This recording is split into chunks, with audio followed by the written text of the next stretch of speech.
Spoken word is bone, they loving the sound. And it's real cause the poetry is under the ground. Every first and third Thursday, we at Joe Reddick's and the vibe is relaxed, no beef, don't sweat it. Spiritual ventilation, intellectual building. Shouts to the coordinator, Mr. Seneca Wilson. Hip-hop poetry, genre unity, bridging the gap. From African-American folklore, signifying monkey. We do the version by Oscar Brown. I'm going to also do a chapter from my last novel, Another Good Loving Blue. Lord, let me open this gate. It is I, Rickydoc Flowers If, ask that this gate be opened, that this work be done.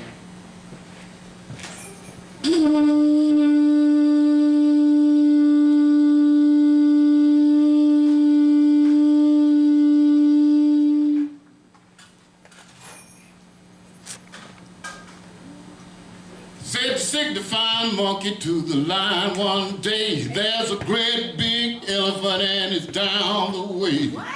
And he is talking, I am sorry to say, about your mama in a scandalous way. Hey. He talked about your mama and your grandma too, and he didn't show too much respect for you.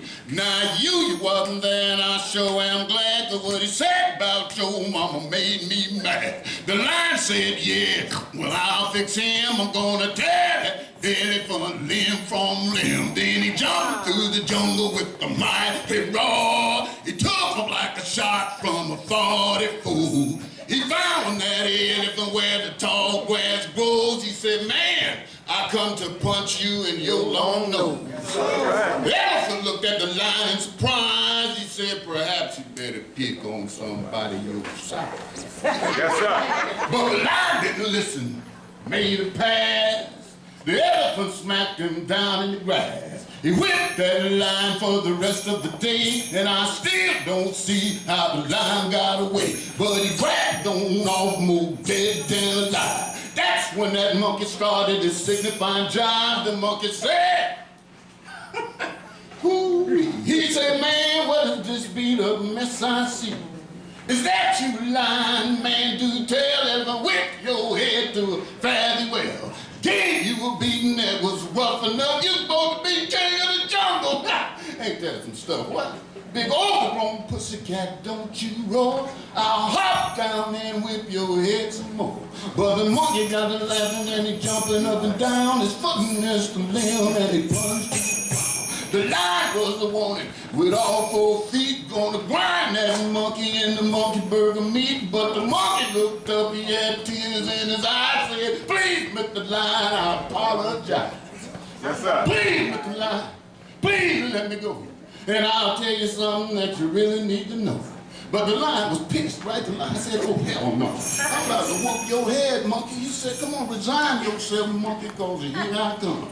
The monkey said, well, cool, if it's like that, let's get it on. He said, back up a bit, buddy. Let me get my butt out the sand so I can stand up and fight you like a national man. Yes, sir. The lion stepped back to get a monkey some play. The monkey scampered up a tree and he got away. The monkey said, looks like I got you again. You just a long furry fool, my friend.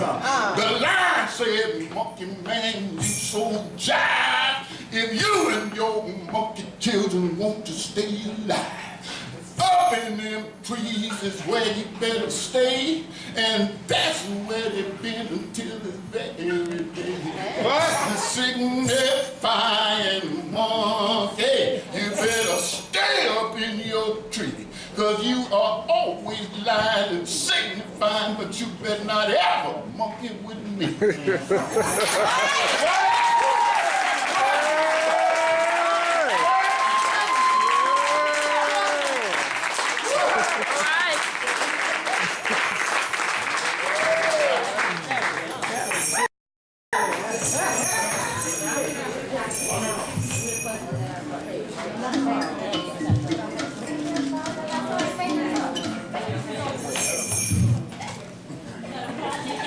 This is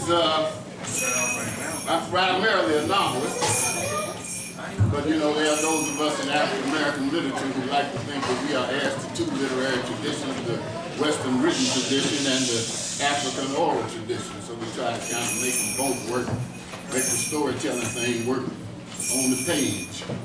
So this is a story. My last novel was a love story.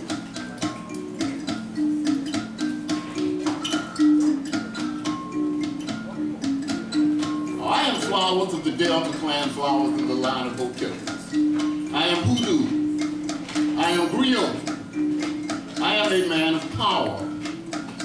My words are true words, my story true story, my lies are true lies. A fine old Delta tale about a mad blues piano player and an Arkansas conjure woman on a hoodoo mission. I'm talking about Lucas Bodine and Bill Browder Dupree. I plan to show you how they found a good thing. I'm talking about love. I'm talking about that to die for love. I'm talking about when you wake up in the morning and every waking deed is saying, I need you, baby. I'm talking about when I need you, baby. I'm talking about love. I'm talking about the die for love. I'm talking about the kind of love that most folks don't find a good thing. Because that's best that way, because when you do find a good thing, I'm talking about you gotta have it. My boy Bodine wasn't thinking about no love that bright spring morning he first saw her walking down the dusty little Maine and on the street of Sweetwater, Arkansas, because he was a silver tongue blues man and he had left a lot of good women breathing. But this one touched him somewhere deep. I'm talking about 1920, Mississippi Delta. Boy didn't know what he was getting into. He tilted his steps and just so when he crossed the path, he said, how do, ma'am? I'm Lucas Bodine. Are you interested?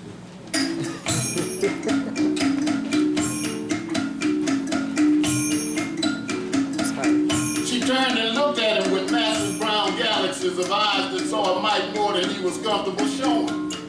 He said, I'm a blues man out of Memphis, Tennessee, but I've been around. I come to town with the traveling medicine show.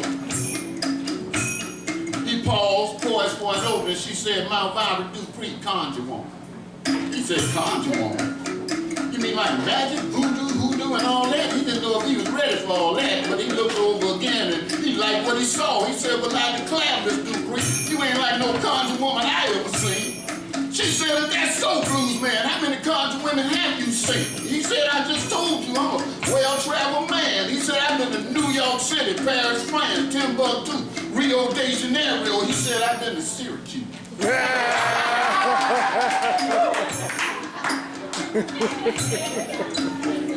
Now that Syracuse, that impressed her.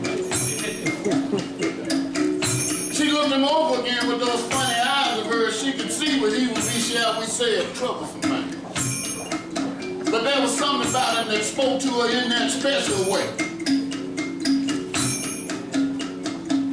And seeing that she hadn't been any further out of Sweetwater, Arkansas, than a traveling spirit that took her, all this talk about getting around and intrigued. He felt the digging deep. His first urge was to block her out, but he felt himself letting her look and hoping she liked what she saw. She, of course, blinked and looked no further because between men and women, a degree of mystery is appropriate. He said, woo-wee, I like your style. He said, I like your style. He said, I'm here to claim you, Miss Dupree, and if you conjure, you know I'm talking true. She just as tickled as she can be, because you see, most of the men in Sweetwater were afraid to talk to the woman in her. She said, I like your style too, blues man. Her throaty voice was a tickle, a challenge, a music that bewitched him. He preened under her obvious approval like an old Bantam rooster, and he commenced to sing himself a brand new blues. He said, yes, I come a long, long way in my day to get to where I am. He said, and the one thing that I've learned is that a good woman must be earned. He said, nah, I want to be your man. I want to be your man. He said, I'll bring you sweet southern love in an old tin cup. I'm gonna pour it on your body, baby. Yeah. then I'm gonna lap it up. And every day, I'm gonna show you how much I love being your man. Oh, wow. My baby moves me, she bonds me with the sacred fire of mystic love, eternal and unyielding and always fierce. My baby got that small, stangery loving, warm and sweet and tender to the taste. I was born to love her. I was born to be a man, born to worship and adore her. She shaped in my taste in a woman. She take my breath away, a nation sack. She wear around her waist the sweet stangery glory that captures me, that owns me, rides me, satisfies me, makes me feel the magic, mystery, and the power of woman. Revelations fire, make me stand upright, make my nature rise once and for all. Ain't God good? Ain't God good? Yeah. My baby is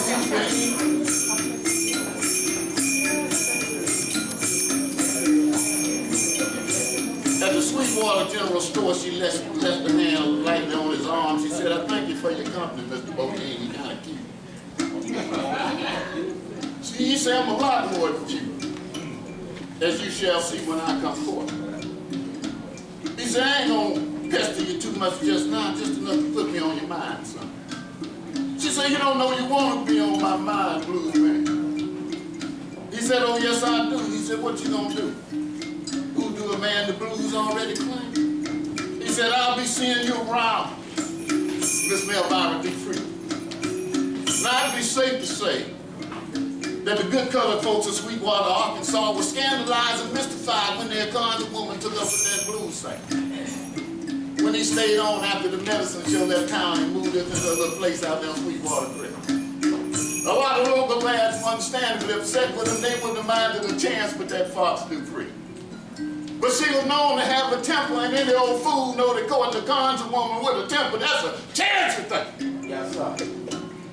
They fussed all the time. In the daylight, folks expect to see that boy hop around like a toad frog.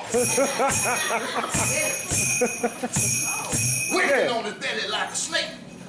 Yeah.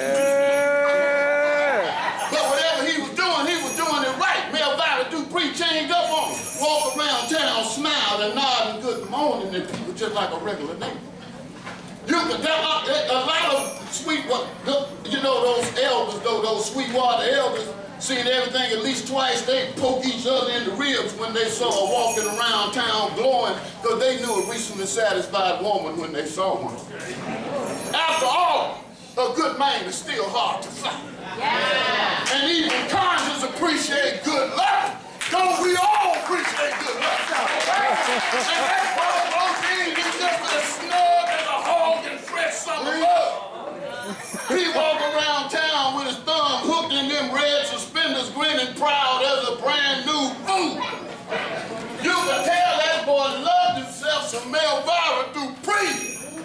A whole lot of Sweetwater women like the way that boy lean brown fingers would caress music out those cold piano keys, and wonder what did he do with a woman's warm body.